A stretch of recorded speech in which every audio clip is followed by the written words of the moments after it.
Good evening all of you. तो यार आज हम आपसे बात करने वाले यहाँ पे आप कह सकते हो ये फॉरेस्ट का डीएसपी है ना, मतलब असिस्टेंट कंजर्वेटर ऑफ फॉरेस्ट। दोनों ही क्लास जो है सेकंड ऑफिसर होते हैं, गेजेटेड ऑफिसर है, ठीक है। तो आज हम बात करने वाले आपसे फॉरेस्ट का आपका डीएसपी यानी असिस्टेंट कंजर्वेटर ऑफ फॉरेस्ट यानी सहायक वन संरक्षक का डिटेल में प्रॉपर सारी चीजों का एनालिसिस करेंगे। कट ऑफ को लेकर, एग्जाम पैटर्न को लेकर, सिलेबस को लेकर, प्रीवियस ईयर क्या कट ऑफ रहा था, इस बार कितनी एक्सपेक्टेड पोस्ट आ सकती। देखो 100% पोस्ट तो आनी है, ठीक है। और आपने ऑलरेडी नोटिफिकेशन देख लिया, मैंने आपको बताया भी था कि 2026 में आपकी फॉरेस्ट की वैकेंसीज आ रही हैं। देन सैलरी पर मंथ कितनी रहती है, जॉब रैंक क्या है, जॉब्स के बेनिफिट्स क्या है, ये छोटी छोटी चीजों को हम डिस्कस करने वाले हैं, ठीक है। चैनल पर अगर नया हो तो सब्सक्राइब कर लेना, क्योंकि ऐसे है यूनिक और जेन्युइन कंटेंट आपको हमारे चैनल पर मिलता रहेगा। बाकी आपको किस टॉपिक पर वीडियो चाहिए मुझे जरूर बताना कमेंट करके, ठीक है। और टेलीग्राम पर नहीं जुड़े हो तो जुड़ जाना, क्योंकि फर्दर अपडेट्स आपको वहां पे मिलती रहती है। चलो स्टार्ट करते हैं हम अपने टॉपिक को। तो देखो सबसे पहले हम बात करेंगे आपके जो है यहाँ पे एसीएफ के एग्जाम पैटर्न को लेकर कि भाई इसका एग्जाम पैटर्न क्या रहता है, ठीक है। हम सब डिस्कस करेंगे एक एक करके, कट ऑफ भी। तो देखो ये सबसे पहले आप देखो 2024 में इसकी पोस्ट निकल के आई थी। मैं रेंजर की अभी बात नहीं करूंगा, आप बोलना अगर आपको रेंजर की वीडियोस की नीड है तो प्रॉपर हम उस पर डिस्कस करेंगे, ठीक है। हम उसको कट ऑफ भी आपको दिखाएंगे, बट यहाँ पे हम बात करने वाले हैं पर्टिकुलर आपका एसीएफ के बारे में। तो एसीएफ की जो है अभी 2024 में निकल के आया था, 25 में एसीएफ की कोई पोस्ट मतलब बन की कोई वैकेंसी आई ही नहीं थी 25 में। तो अभी देखो ये सहायक वन संरक्षक था, इसकी 14 पोस्ट निकल के आई थी 2000 आपके 24 में, ठीक है। इसके साथ साथ आप कैटेगरी वाइज यहाँ पे देख ही सकते हो कितनी कितनी पोस्ट जो है निकल के आई थी। देखो हम बात करते हैं इसके एग्जाम पैटर्न की, तो एग्जाम पैटर्न सिंपल सा है। देखो आपको बता दूं, सिंपल तो नहीं कह सकते, थोड़ा सा टफ पड़ता है।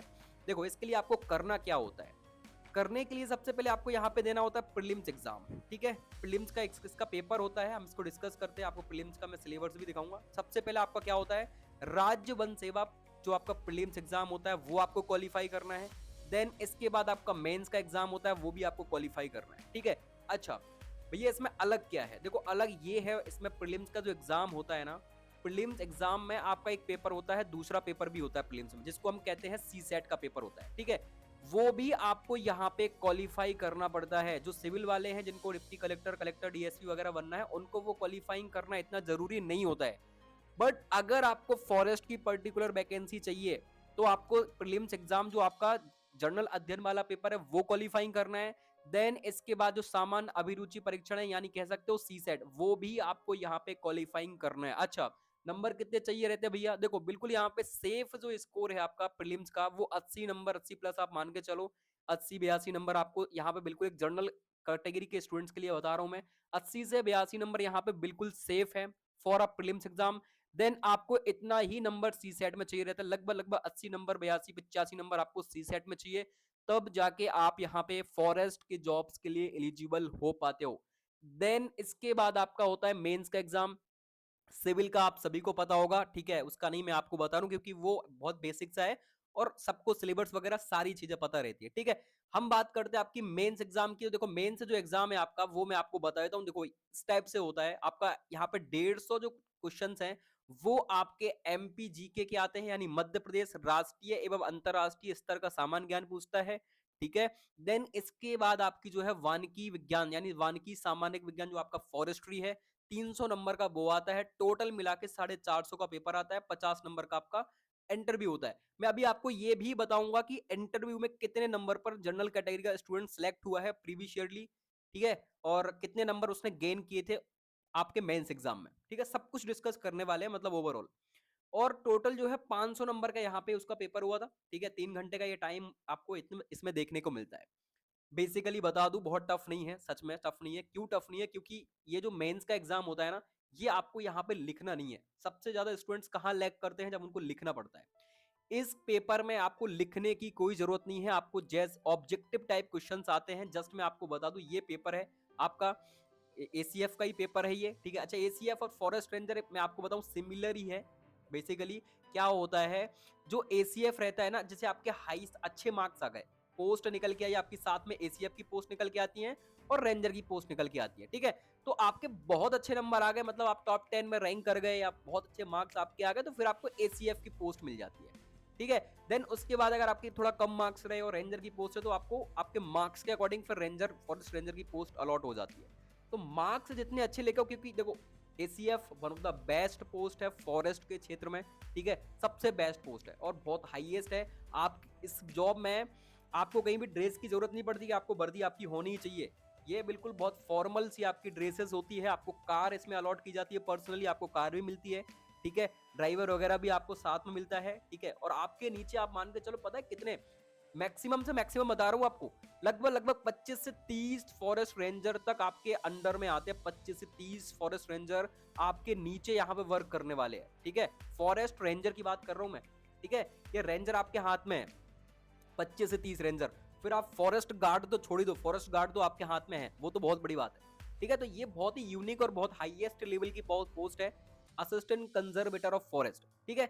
तो मैं ऑलरेडी वही एग्जाम पैटर्न के बारे में बता दूं। देखो जो प्रीलिम्स में हम पढ़ते हैं ना, सिलेबस जो प्रीलिम्स में पढ़ते हैं, बहुत सारी चीजें आप जाके मेंस में कवर कर लेते हो। बहुत सारे टॉपिक्स आपके ऐसे होते हैं जो हम मेंस में कवर कर लेते हैं।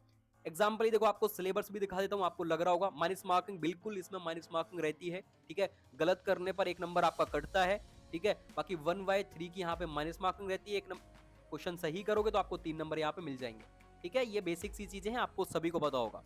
देखो ये इसका सिंपल सा आप देखो सिलेबस है, जिसमें आप देख सकते हो प्रॉपर ये राज्य वन सेवा मुख्य परीक्षा का सिलेबस है। मैं प्रीलिम्स की बात नहीं कर रहा हूँ, मैं मेंस के सिलेबस की बात कर रहा हूँ।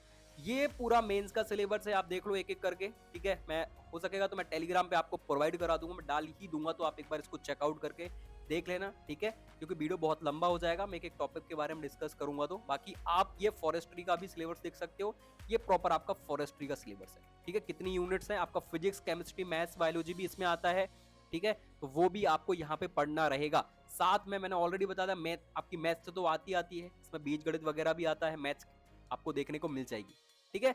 तो सिलेबस थोड़ा सा ब्रॉड है, बट हाँ बहुत सारी अगर आप एक पर्टिकुलर एक सिस्टम से बना के पढ़ाई करोगे तो चीजें हो जाती है, बहुत टफ नहीं होती है, ठीक है। अपने देखने में लगता है अरे बहुत सिलेबस है, बट जब हम एग्जाम देने जाते हैं और चीजों को करते हैं ना, बहुत आसानी से कंसिस्टेंटली करेंगे, हो जाएगा, ठीक है। हम आपके लिए, हम आप ही जैसे लोग ही करते हैं और बीच में से करके निकल जाते हैं, ठीक है। तो आराम से हो जाती है चीजें, बस थोड़ा सा एक प्रॉपर रोड मैप की आवश्यकता होती है।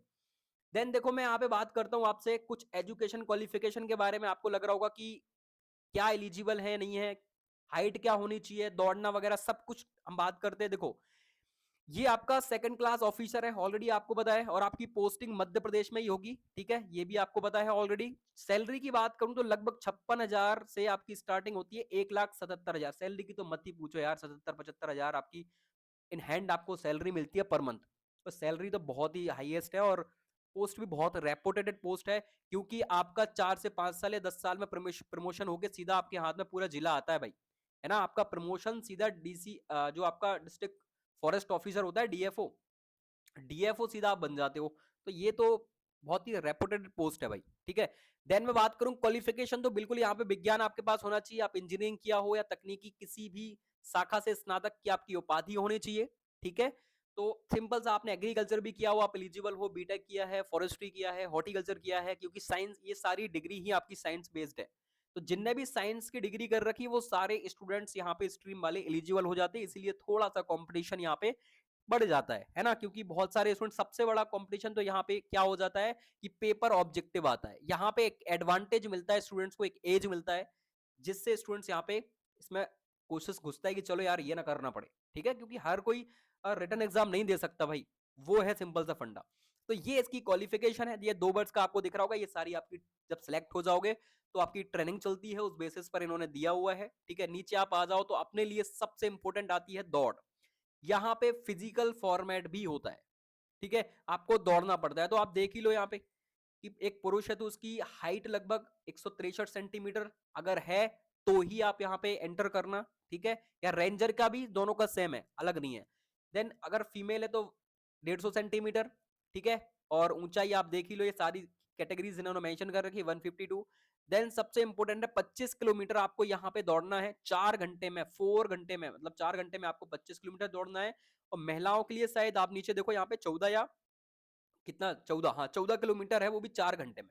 तो ये आप देखो यहाँ पे 25 किलोमीटर 4 घंटे में और 14 किलोमीटर 4 घंटे में, ये मेल एंड फीमेल के लिए मेंशन किया हुआ है, ये आपको करना पड़ेगा। देन इसके बाद आपका मेडिकल वगैरह होता है, वो तो सारी चीजें बहुत आराम से क्लियर हो जाती है, बट हाँ ये थोड़ा आपको क्लियर करना पड़ता है, ठीक है। अच्छा, मैंने एक आपका यहाँ पे एक इंटरव्यू लिया हुआ है, भैया हैं अभी, खैर उनकी ट्रेनिंग भी चल रही है, वो अभी गुजरात में ट्रेनिंग कर रहे हैं, ठीक है।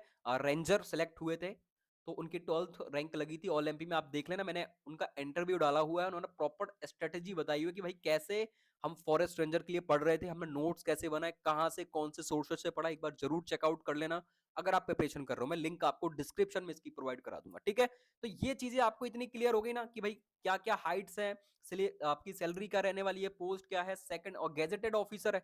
गेजेटेड ऑफिसर का मतलब आपको पता ही होगा कि अगर आपका कहीं ट्रांसफर होता है तो एक गेजेटेड निकलता है, सरकार एक अपना एक गेजेटेड में आपका नाम शो करती है कि भाई ये आदमी यहां से यहां ट्रांसफर होके जा रहा है, वो गेजेटेड ऑफिसर होते हैं, ठीक है। मतलब आपका नाम वो मतलब जो एक क्लास वाले ऑफिसर्स होते हैं ना, वो उनके लिए ही होता है, ठीक है। नॉर्मल सा कोई अगर अधिकारी है, ठीक है, कोई इधर से उधर ट्रांसफर हो रहा है तो गवर्नमेंट इतना ध्यान नहीं देती है, नॉर्मल सा ट्रांसफर हो जाता है। बट एक गेजेटेड ऑफिसर का ट्रांसफर होने के लिए गवर्नमेंट एक ऑफिशियली नोटिस निकालती है, ये होता है गेजेटेड ऑफिसर, ठीक है। रेंजर ऑफिसर का कहीं ट्रांसफर होगा तो उसके लिए एक प्रॉपर नोटिफिकेशन निकालेगी वन विभाग की, भाई ये ऑफिसर यहां से यहां ट्रांसफर हो रहा है, ये होता है गेजेटेड, है ना। तो ये सारी चीजें हैं, आप देखो यहाँ पे फॉरेस्ट का। देन हम अभी प्रॉपर तरीके से पेपर को एनालिसिस करने वाले हैं, कट ऑफ को एनालिसिस करने वाले हैं, ठीक है। तो ये ऑलरेडी आपने इतनी चीजें देख ली, ठीक है। अब हम बात करते हैं आपके कट ऑफ को लेकर कि भाई कट ऑफ कितना गया था आपका फॉरेस्ट, इसका ACF, assistant conservator of forest, मैंने पोस्ट आपको बताई थी, उसी का ये कट ऑफ है, 2025 में निकल के आया था, क्योंकि ये थोड़ा सा एमपीपीएससी का चलता रहता है ऊपर नीचे वाला टाइम। तो यहां पे आप देखो कि जर्नल का जो एक स्टूडेंट है जैसे गर्वित जैन है, तो गर्वित जैन को असिस्टेंट कंजर्वेटर ऑफ फॉरेस्ट की जो पोस्ट मिली है वो आप देखो 32 नंबर इनके इंटरव्यू में थे, मतलब ठीक है, ऑलरेडी बहुत अच्छे मार्क्स हैं। 340 नंबर के आसपास यहाँ थे, 371 टोटल इनके मार्क्स हो गए यहाँ पे, ठीक है। देन आप देखो एक और दिनेश कुमार है, एससी से, बहुत कम नंबर मिले हैं इंटरव्यू में, फिर भी यहाँ पे सिलेक्टेड है। क्यों सिलेक्टेड है? क्योंकि मेंस में इन्होंने सब एक साइड पूरा पासा पलट दिया, 354 मार्क्स लेके आए हैं मेंस में। कितने में? 450 नंबर में 354 मार्क्स लेके आए हैं, तो यहाँ पे ऑलरेडी ये सिलेक्टेड है, ठीक है। बाकी इंटरव्यू में बहुत कम नंबर मिले हैं, इससे फर्क नहीं पड़ता है, क्योंकि मेंस में ऑलरेडी मार्क्स उन्होंने अच्छे खासे खींच रखे हैं। देन इसके बाद आप देखो ये प्रॉपर कट ऑफ है एससी एसटी ओबीसी का, आप देख लो यहाँ पे, ठीक है। अंकित करके है इनका 328 नंबर था, 25 नंबर यहाँ पे मिला, 353 हो गया। तो ये टोटली कट ऑफ है। एसटी का भी आप देख लो 299 है, 22 नंबर इंटरव्यू मिला, 321 नंबर में भाई साहब यहाँ पे रतन राज सिंह ठाकुर आपके एसीएफ बन चुके हैं, ठीक है। ये 2024 का है। तो ये आपका टोटल कट ऑफ जाता है, मतलब अराउंड आपको लेके आने हैं 350 प्लस आपका स्कोर करना चाहिए। 300 आप ऑन एन एवरेज मान लो तो 330 प्लस तो होना चाहिए। 330 प्लस है तब आप यहाँ पे एसीएफ के लिए थोड़ा सा फाइट कर पाओगे, है ना। ओवरऑल आपने कट ऑफ ऑलरेडी देखा है, ये कट ऑफ है आपका, ठीक है। देन इसके बाद हम बात करते हैं आपके पेपर की, पेपर में क्वेश्चंस कैसे आते हैं, क्या कैसा रहता है। देखो जॉब बहुत अच्छी है, आपको प्रॉपर हाउस वगैरह मिलता है, ये यही यही बेनिफिट्स हैं, ठीक है। आपको हाउस अलाउंसेस, रेंट, सब कुछ, व्हीकल वगैरह सब कुछ मिलता है, गवर्नमेंट ऑफिशियली आपको प्रोवाइड कराती है, ठीक है। और बहुत ही बेस्ट जॉब है। बेनिफिट तो आप पूछो मत, कितने सारे जॉब्स के बेनिफिट्स हैं, बहुत सारे बेनिफिट्स हैं। मैं आपको फिर बता रहा हूं इसको क्यों बोलते हैं, ऐसा हम बोल सकते हैं, ठीक है, कि भाई देखो फील्ड बहुत डिफरेंट है, एक आपका डीएसपी बहुत डिफरेंट फील्ड का होता है, एसीएफ बहुत डिफरेंट फील्ड का होता है, बट हम इसको कह सकते हैं एसीएफ का, हम इसको डीएसपी कह सकते हैं, क्योंकि बहुत ही रेपुटेटेड पोस्ट है एसीएफ में, जितनी तारीफ करूं उतनी कम है, ठीक है।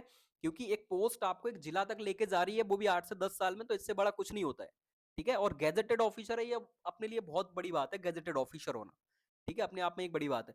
तो ये पेपर है, ये पेपर कुछ इस टाइप से आपका एमपीजी के पूछता है, आपको ऑलरेडी पता है घोरवरी खनिज क्या है, ये आपके सब कुछ क्वेश्चन यहीं से पूछता है। ओमान की मदद से कच्चे तेल की रिफाइनरी कहाँ स्थापित की गई, भाई बीना में बनी है, इकलौती एक ही है जो बीना में डाली गई है, ठीक है।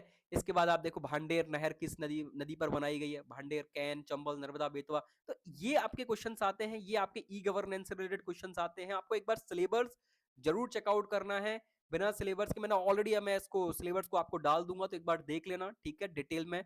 और प्रीवियस ईयर पेपर आपको मिल जाएंगे, इनकी साइट पर आप आओगे तो आपको देखने को मिल जाएंगे, सब कुछ यहाँ पे प्रॉपरली मेंशन किया हुआ है। मध्य प्रदेश में आरक्षित वनों से क्वेश्चंस भी आते हैं, ठीक है। आरक्षित वन, अनारक्षित वन कितने हैं, संरक्षित वन सबसे ज्यादा कहाँ पे है, वो सारे फैक्चुअल क्वेश्चंस आपको देखने को मिल जाते हैं, ठीक है। और ये आप देख लो, ठीक है। मध्य प्रदेश में कौन सा क्षेत्र कास्ट खिलौने उद्योग के लिए प्रसिद्ध है? तो बुधनी है कि मंडला है कि ग्वालियर है। बहुत सिंपल से क्वेश्चंस आते हैं, बट आपको थोड़ा सा पढ़ने की जरूरत है। ये सारी चीजें आप आराम से कर ले जाओगे, कंप्यूटर आपके आते हैं, वही जो हम पढ़ रहे होते हैं वही सारी चीजें आती हैं, टफ नहीं है। बस हमको थोड़ा सा पढ़ने की जरूरत है यार, और एमपी जीके वगैरह थोड़ा सा ध्यान से देखने की जरूरत है। जनजाति ट्राइब्स वगैरह बहुत ज्यादा पूछता है, ट्राइब से तो क्वेश्चन बहुत आते हैं। जनजाति है, गौड़, भील, ये सारी सहरिया, बेगा, कोरकू, कोल, इन सबसे क्वेश्चंस आते हैं, तो इनको देखने की जरूरत है ना। और थोड़ा सा गाइडेंस की भी जरूरत पड़ेगी आपको, है ना। तो ये क्वेश्चन है, ये आप देख लो वानिकी और सामान्य विज्ञान का पेपर है, ये आपके क्वेश्चन ऐसे क्वेश्चंस आते हैं। तो ये और क्वेश्चंस पेपर आप देखो, ये 2020 का पेपर है आपका, मध्य प्रदेश में किस प्रसिद्ध व्यक्ति, मतलब ओवरऑल आपसे कहूं तो सब एमपीजीके से ही क्वेश्चंस उठाते हैं, ठीक है। और वही आपको मजबूत करना है, थोड़ा सा पढ़ना है। सबसे बड़ी बात है, ये मेंस का पेपर है और ऑब्जेक्टिव आता है, बस आपको टिक करना है, हमको लिखना नहीं है, हमको टिक करना होता है। तो ये सबसे एक बेसिक सी बात हो जाती है अपने लिए, ठीक है। तो ऑलरेडी आपके डाउट्स क्लियर हो गए होंगे, और जो भी चीजें आपको लग रहा कि मुझे ये नहीं पता, तो आप यहाँ पे सिंपल ऐड किया करो ना साइट्स पर। आपको जो भी चाहिए, फॉरेस्ट डालना है या कुछ कोई पेपर चाहिए, मतलब कट ऑफ वगैरह चाहिए, एग्जाम सिलेबस देखना, वो सारी चीज आपको एमबीपीएससी की साइट से मिल जाएंगी, आप यहाँ पे चेकआउट कर सकते हो, सब कुछ यहीं पे उपलब्ध है। देन आप देखोगे, इस सिलेबस जरूर एक बार देख लेना ब्रीफली, क्योंकि भाई सिलेबस वेरी वेरी इंपॉर्टेंट है।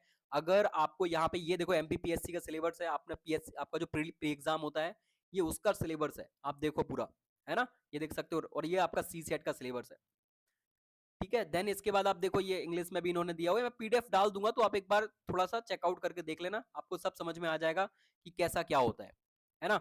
सब कुछ इसमें इन्होंने प्रॉपरली डिफाइन किया हुआ है। आप नीचे आओगे, आपको बन का भी यहाँ पे मिल जाएगा देखने को, सब कुछ पूरा सिलेबस है, आप एक बार चेकआउट करके इसमें देख लेना, ठीक है। और हम ऑलरेडी सारी चीजों पर बात कर चुके हैं, आपको किसी और टॉपिक की नीड हो तो मुझे कमेंट करके जरूर बताना, ठीक है। और जो भी बात हो, ठीक है, आपको लग रहा हो कि नहीं भैया ये टॉपिक हमको इस पर जो है एक वीडियो चाहिए डेडिकेटेड, या हमारा कोई डाउट्स है, ठीक है, तो मैं पूरी कोशिश करूंगा उसको रिजॉल्व करने की। बाकी ये मिलते हैं नेक्स्ट अपडेट के साथ। वीडियो कैसी लगी आपको कमेंट करके जरूर बताना, और आपको एसीएफ के लिए ट्राई करना चाहिए। अगर आपको लगता है कि नहीं मैं ये चीजें कर लूंगा, मुझे समझना एंड रटना दोनों बहुत अच्छे से आता है, तो बिल्कुल आप यहाँ पे एसीएफ के लिए ट्राई करो, ठीक है। कंपटीशन होता है ऑब्वियसली, लेकिन हम कंपटीशन को देखकर यार बैठ तो नहीं सकते कि कंपटीशन बहुत है और हम पढ़ना ही बंद कर दें, ठीक है। कंपटीशन तो हर जगह है, कहीं भी जाओ, ठीक है, बट थोड़ा सा बेहतर करने की जरूरत है। कुछ जो तैयारी कर रहे हैं उनसे और बेहतर करो, तो आप सिलेक्ट हो जाते हो, वही वाली सिंपल सी परिभाषा है, ठीक है। आपको लग रहा हो कि थोड़ा सा होता है कि यार मैं भी सिलेक्ट नहीं हुआ हूँ, बट मैं ऐसा बोल रहा हूँ, देखो इन द प्रोसेस सारी चीजें हैं, ठीक है। देखता हूँ, मैं भी चल रहा हूँ इन प्रोसेस में, मैं भी हूँ, कब तक क्या होता है देखते हैं, ठीक है। बाकी मेरा काम था आपको बताना, ठीक है। तो मैंने आपको डिटेल में इन्फॉर्मेशन दी कैसा क्या होता है, थोड़ा सा आपको मोटिवेशन भी मिलता होगा इन चीजों से। बाकी हम मिलते हैं नेक्स्ट अपडेट के साथ, और जो भी डाउट्स बता देना। Bye bye, tata and take care, और जय हिंद, जय भारत, वंदे मातरम।